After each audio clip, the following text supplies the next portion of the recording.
That was quite a morning. I hope everybody enjoyed it. This morning made it clear to me that we are indeed regulating in a rapidly changing environment. My favorite organizational psychologist, Abraham Maslow, the hierarchy of needs, said that when we're faced with change, we can step forward into growth or step back into safety. At FSRA, we embrace your choice to step forward into growth. Given this choice, the magnitude and the pace of change is both an opportunity and a challenge. Minister Bethlenfalvy noted our fast-changing financial services environment, if I can get a little close to this, is both an opportunity and a challenge. But he correctly identified that collaboration between government, regulators, and stakeholders is the key to successfully tackle whatever challenges will come our way. Joanne, FSRA's chair, identified that FSRA's principles-based approach gives us the flexibility to focus on outcomes as businesses change. And that with reliable information that enables us to proactively identify issues with higher accuracy and not intrusive supervision, that will allow us to progressively regulate better.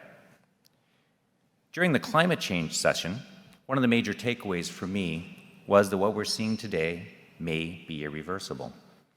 The actions that we take as a global community can slow down the pace of climate change, but we need to be ready for a new paradigm.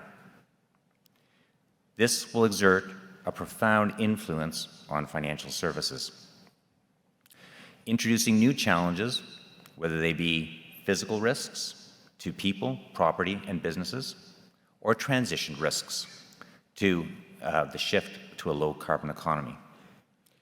To mitigate these risks, it requires a collaborative approach. The discussion on artificial intelligence provided food for thought. AI is indeed transforming the landscape of financial services and revolutionizing the way institutions operate. The way they make decisions and interact with clients and others will be fundamentally changed. It also raises concerns about data protection, privacy, and potential bias. At FSRA, we work with our sectors, the government, and other regulators to better understand exactly how these issues are to be addressed. We always do so to make sure that consumer protection is prioritized. After all, consumer protection is at the heart of everything we do at FSRA. That's our North Star. Our approach to regulation, rulemaking, supervision, and enforcement is developed and executed with consumer protection always at the forefront. We're now approaching our 5th year. We remain a work in progress, or as the minister said, we're still a puppy. I love puppies, by the way. They're so cute. Yet, with your help and your advocacy and questioning, we'll continue to grow and to improve the lives of people in Ontario. As I look back at 2023, there have been many noteworthy accomplishments. Let me highlight a few. We issued our Take All Comers report, detailing systemic noncompliance by our 12 largest auto insurers. We also identified and acted on troubling practices in the life and health insurance business, and we proposed guidance to help address that, to define who is suitable to be a life agent.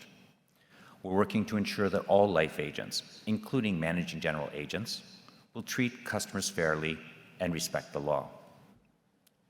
Our credit union and our insurance prudential groups had conferences last September. They strengthened the relationship between FSRA and the attendee directors. We talked about how important risk-based supervision is and what principles-based regulation really means. In addition, we completed our most ambitious consumer education campaigns to date. To level the playing field, our consumer messages were direct. If you're getting a private mortgage, know what you're signing. If you're buying life or health insurance, ask the right questions.